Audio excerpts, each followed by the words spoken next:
میرے امام حسین نے فرمایا حسد ایک آگ ہے جو انسان کو جلاتی ہے اور دوسروں کو دشمن پر ابھارتی ہے۔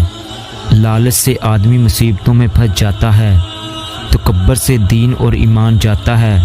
چنانچہ شیطان تکبر کی وجہ سے ہی مردود اور معلوم ہوا۔ جو کام تمہارے لیے مشکل ہو، تم اس پر قدرت نہ رکھتے ہو تو اس کی ذمہ داری اپنے سر پر کبھی نہ لو۔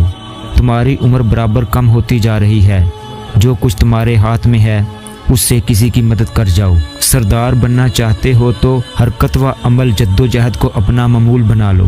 اگر تم چاہتے ہو کہ لوگ تمہاری تعریف کریں تو نیک کام کرو۔ حماقت کیا ہے؟ کمینوں کی اتباع اور گمراہوں کی اطاعت۔ عیب کا چھپانا اور آبرو کی زینت برقرار رکھنا خاموشی سے ممکن ہے۔ اپنی تعریف زیادہ کرنا ہلاکت کا باعث ہے۔ اپنے کام کے صلے کی واجب سے زیادہ امید نہ رکھو۔ ذلت کی زندگی سے موت بہتر ہے۔ بہادری یہ ہے کہ آڑے وقت میں پڑوسیوں کا ساتھ دیا جائے اور مصیبت کے وقت صبر و تحمل سے کام لیا جائے۔